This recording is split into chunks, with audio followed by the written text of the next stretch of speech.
Selamat sore untuk adik-adik semua.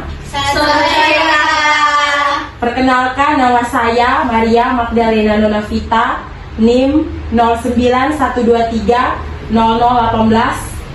Fakultas Hukum Universitas Tusanipar, dengan tujuan memenuhi tugas hukum pers. Pada sore hari ini, saya ingin mengajak adik-adik semua untuk mensosialisasikan kepada adik-adik tentang hukum pers dengan tema yang saya ambil, yaitu remaja cerdas pers berkualitas memanfaatkan undang-undang pers untuk melawan hoaks. Baik, selanjutnya saya akan memaparkan materi sesuai dengan tema, yaitu remaja cerdas pers berkualitas memanfaatkan undang-undang pers untuk melawan hoaks. Adik-adik semua, masyarakat cerdas, masyarakat yang memiliki kemampuan untuk menganalisis dan memverifikasi informasi secara kritis. Mereka tidak mudah terpancing oleh berita sensasional atau provokatif dan memahami perbedaan antara berita yang kredibel dan hoaks. Pers berkualitas, institusi pers yang profesional, terverifikasi oleh Dewan Pers, dan patuh pada kode etik jurnalistik. Pers ini menyajikan berita yang akurat, merimbang dan bertanggung jawab, bukan berita bohong atau fitnah. Manfaat undang-undang pers, masyarakat diperdayakan untuk menggunakan hak-hak mereka yang diatur dalam Undang-Undang Pers Nomor 40 Tahun 1999, khususnya hak jawab dan hak koreksi. Ini adalah jalur hukum yang sah dan etis untuk menyelesaikan sengketa pemberitaan tanpa harus menggunakan pasal pidana yang bisa mengancam kemerdekaan pers. Melawan hoaks. Hoaks tidak hanya dilawan dengan menyebarkan fakta, tetapi juga dengan membangun sistem yang kuat. Sinergi antara masyarakat cerdas dan pers berkualitas yang didukung oleh Undang-Undang Pers adalah cara paling efektif untuk membendung penyebaran berita palsu. Saran atau pelaksanaan sosialisasi ini lebih efektif dan tanpa tepat pada sasaran. Yang pertama, sasar generasi muda atau komunitas digital. Platform menggunakan media sosial TikTok, Instagram, YouTube untuk konten edukasi yang boleh dicerna, seperti video pendek dan infografis yang menjelaskan tips verifikasi ala jurnalis. Topik selenggaraan webinar atau lokakarya daring tentang cara mendeteksi hoaks, membedakan akun berita kredibel dan akun abal-abal, serta etika berinteraksi di ruang digital. Yang kedua, kolaborasi dengan Dewan Pers dan komunitas pers. Klinik literasi media, adakan klinik konsultasi bersama Dewan Pers di berbagai kota untuk memfasilitasi aduan masyarakat terkait dugaan pelanggaran kode etik jurnalistik. Edukasi bersama, undang jurnalis profesional dalam sisi berbagai pengalaman tentang proses verifikasi dan riset yang mereka lakukan. Ini akan membantu masyarakat, terutama adik-adik, memahami bagaimana pers kredibel membutuhkan waktu untuk mempublikasikan berita. Yang ketiga, jangkau komunitas akar rumput. Gerakan hak jawab cepat, buat paduan praktis dan sederhana tentang cara menggunakan hak jawab dan hak koreksi. Distribusikan paduan ini melalui komunitas lokal seperti RT, RW, PKK, dan Karang Taruna. Sesi tatap muka selenggarakan pertemuan rutin dengan warga di desa atau kelurahan untuk berdiskusi santai mengenai isu-isu hoaks yang beredar di lingkungan mereka. Ini akan membangun kepercayaan dan meningkatkan interaksi langsung. Berikut ini saya jelaskan kepada adik-adik tentang penjelasan yang lebih rinci agar adik-adik memahami maksud dan tujuan Undang-Undang Pers, terutama dalam konteks melawan hoaks. Hoaks itu terjadi tentang pers yang saya ambil itu, yang adik-adik ketahui itu bahwa tentang aplikasi di TikTok, di YouTube, dan di IG. Maksud pers bagi adik-adik semua itu yang pertama, menjamin kemerdekaan pers sebagai hak asasi warga negara. Undang-Undang Pers menegaskan bahwa kemerdekaan pers bukan sekedar entitas bisnis, melainkan pilar keempat demokrasi yang berfungsi sebagai penjaga kekuasaan.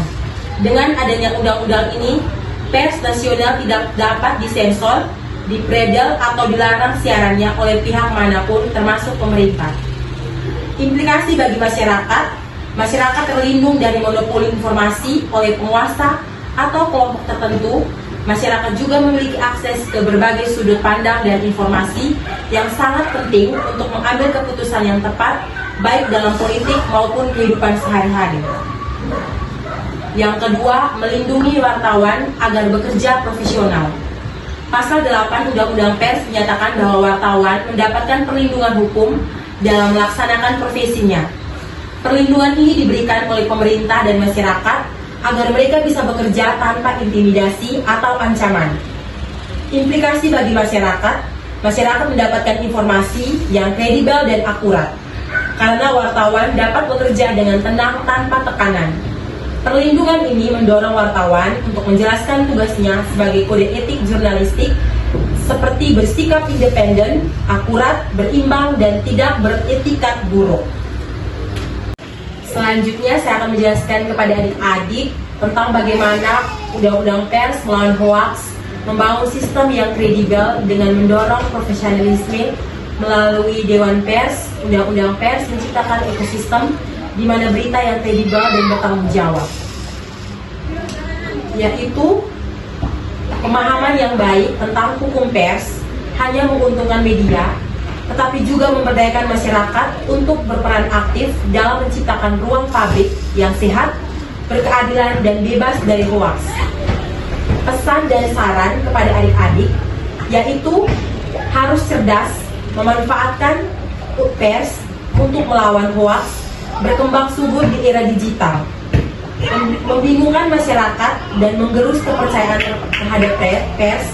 Namun, masyarakat memiliki alat yang kuat dalam Undang-Undang Pers Nomor 40 Tahun 1999 untuk melawan hoaks, yaitu hak jawab dan hak koreksi. Dengan menjadi masyarakat yang cerdas, kita dapat memastikan pers tetap berkualitas dan bertanggung jawab.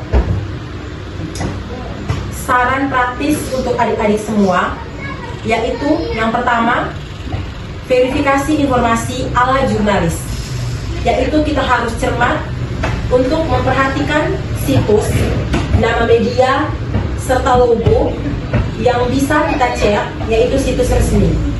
Hindari situs yang menggunakan alamat yang tidak lazim atau milik media besar. Periksa fakta dan data. Jika berita mengklaim sebuah fakta, carilah sumber lain yang menginformasikan informasi tersebut. Gunakan mesin pencari atau cek pada situs resmi lembaga terkait. Lihat konteks judul. Seringkali hoaks itu menggunakan judul yang provokatif atau sensasional untuk menarik klik. Baca keseluruhan isi berita dan pastikan konteksnya tidak dipelintir. Periksa keaslian foto dan video.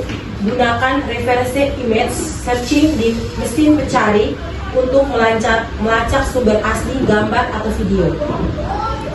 Hoaks seringkali menggunakan media lama atau konteks lain untuk memanipulasi emosi publik. Jangan langsung terprovokasi hoaks.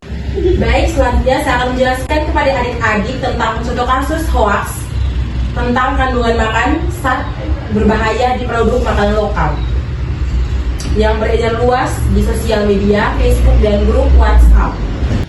Selanjutnya, saya akan menjelaskan kepada adik-adik tentang agen perubahan yang terjadi di kehidupan sehari-hari adik.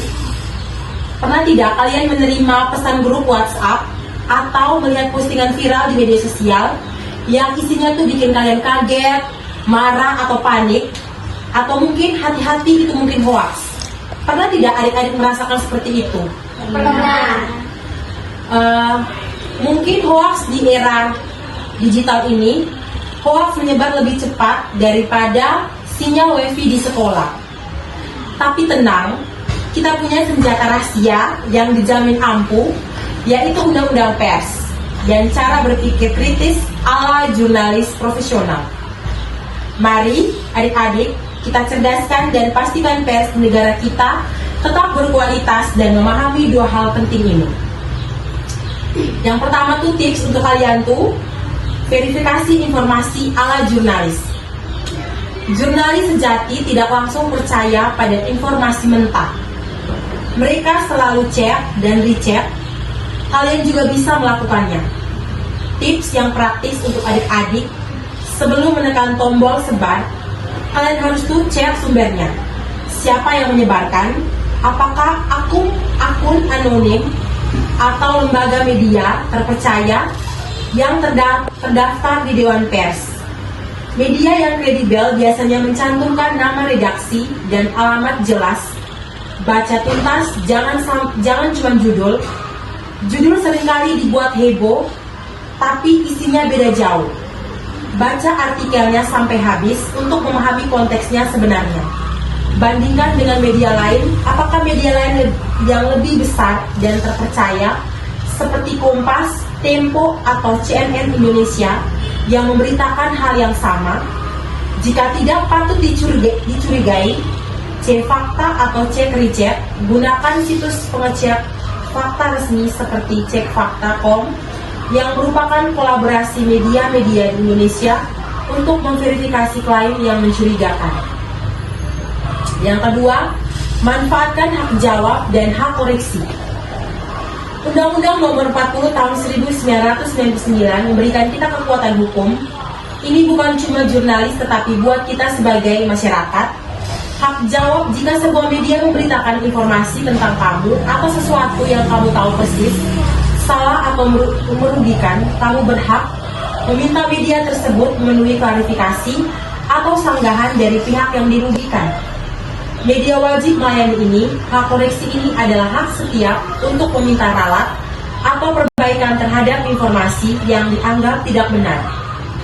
Bagaimana caranya jika adik-adik menemukan berita di media massa, online, cetak, atau TV yang salah? Kalian bisa melayangkan surat elektronik, email, atau surat resmi ke redaksi media tersebut meminta mereka menggunakan hak jawabmu. Jika mereka mengabaikannya, kamu bisa mengadukannya ke Dewan Pers untuk proses mediasi lebih lanjut.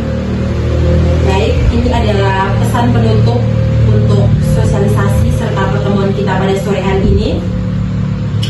Adik-adik, di tangan kalian itu kualitas informasi di negeri ini itu berada dengan bersikap kritis, memverifikasi informasi sebelum menyebarkannya, dan berani menggunakan hak kalian sesuai dengan Undang-Undang Pers.